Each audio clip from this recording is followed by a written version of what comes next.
Welcome to Courageous Conviction. Remember that Jeff and I record each Saturday 5 episodes. So please hit the like button, subscribe so you catch all 5 episodes. We usually start out with one theme or topic. We have to go down a lot of rabbit holes to really understand it. Some things are more sensitive than others right now, what's going on in the world. So hit the like button, subscribe, and let's jump into this video.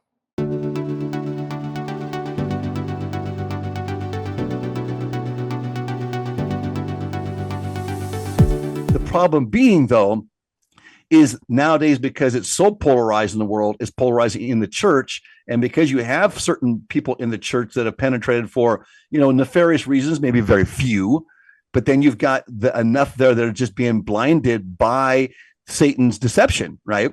And, I would listen to another one after school podcast. I kind of like that. There's not all of them are what we call would align with the conservative views, but pretty much they do have a lot of conservative views in after school. And, but it tries to be like pretty, that.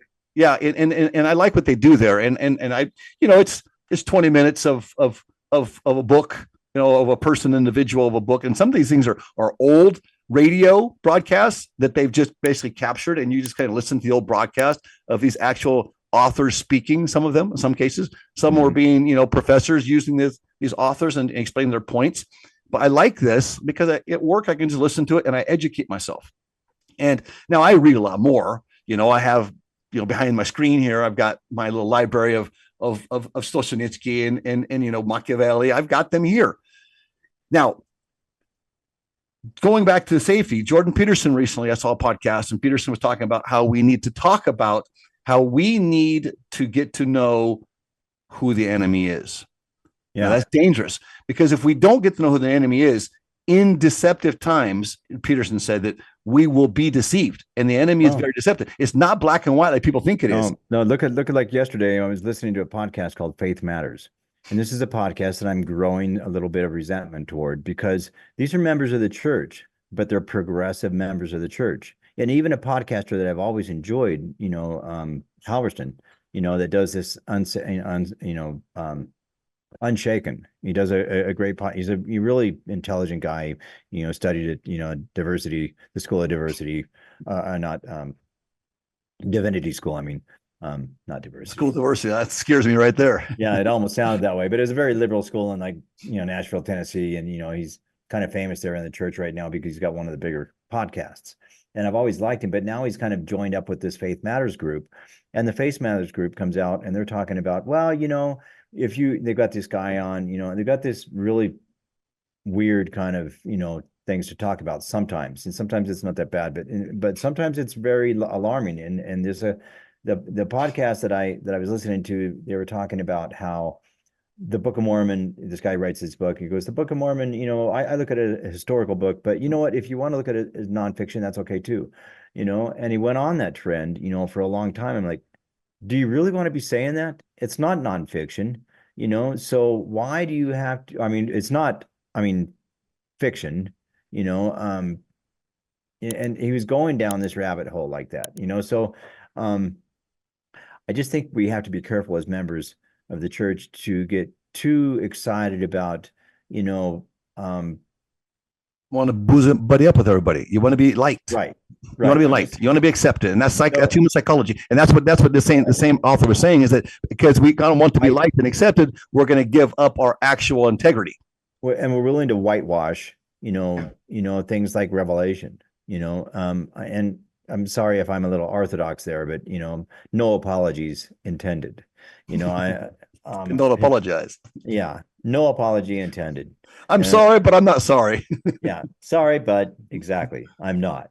So I'll be vocal about this. You guys want to go down that kind of stupid idea that maybe 18th century vocabulary in the Book of Mormon and the whole stone in the hat and this whole push that Joseph Smith only looked at a stone in a hat and was a whole bunch of other things, that now have supposedly been accepted by the church. Like, I don't think so, and the reason I'm getting to this is because I was looking at, this guy was writing about how the church has a painting. A lot of churches have the painting of Joseph Smith translating the Book of Mormon, looking at the plates, with a sheet there and somebody else on the other side riding, and which actually happened. I mean, it wasn't just an artist's rendition of what that was. It was Emma Smith and Oliver Cowdery both wrote that's what they saw. That was their experience.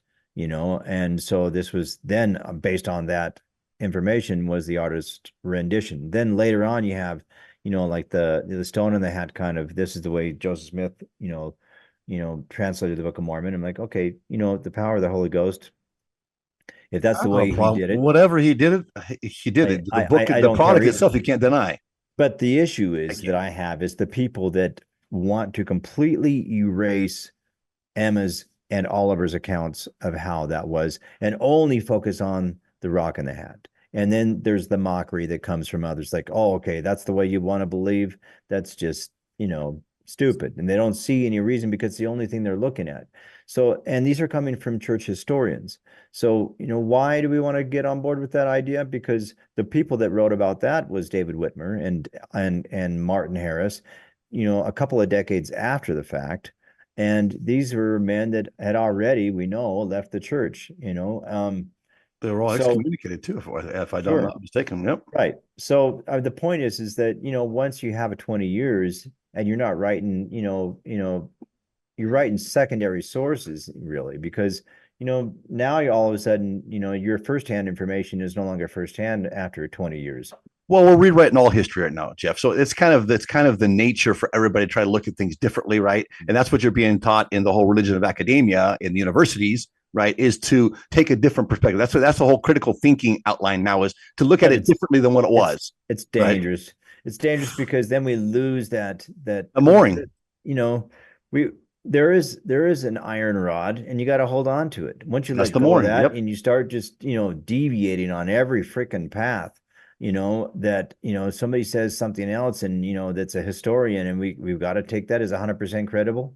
No, I don't think so. I think we got to be a little more objective in our point, and be solid, in the way we, here's what I want to say too. That rod. About, they're trying to go back and rewrite U.S. history too. And this all comes back to the whole safety issue, because this is where we're coming. All this is part of the woke agenda, right? And that's what's causing 1776. Yeah, and it was causing the lack of safety now in this country, right? And this whole ideology. That's why we're talking about it. But now I lost my train of thought, man. I had something good too. Anyway, I'll roll back to this.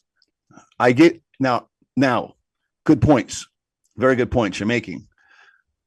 And so though, taking this idea, the philosophy, and how we solve the issues and make it safer for us, because this is what we're getting back to as Latter-day Saints. Now we can break open the Book of Mormon, and I think we should start doing more of that. Actually, is breaking open and looking at certain scriptures. But we're talking about so much, there'll be so much time going back and bringing scriptures up. Our listeners can go and look for themselves. These are facts that are there. You can look for themselves.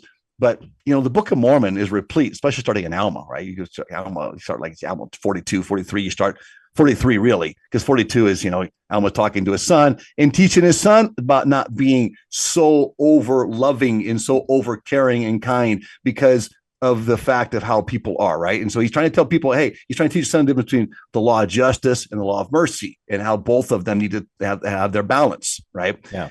And one cannot function without the other. Well, I shouldn't say justice can always function, but mercy cannot function without justice, right?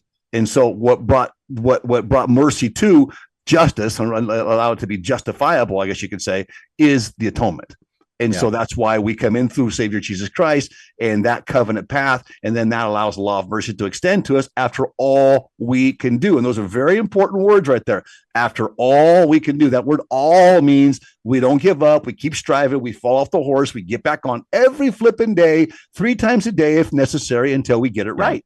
And that's the same Faith Matters place, podcast was talking about how after all we can do wasn't such a big, we can't look at that, the way we've been looking at it, and they want to, water that down as well. So, and the watering down of after all we can do, just, then all of a sudden, because people are so afraid of all the evangelicals that run out and accuse, the church of not accepting the gospel of Jesus Christ and the atonement as grace, is the main ingredient there, of getting us to our Father in heaven.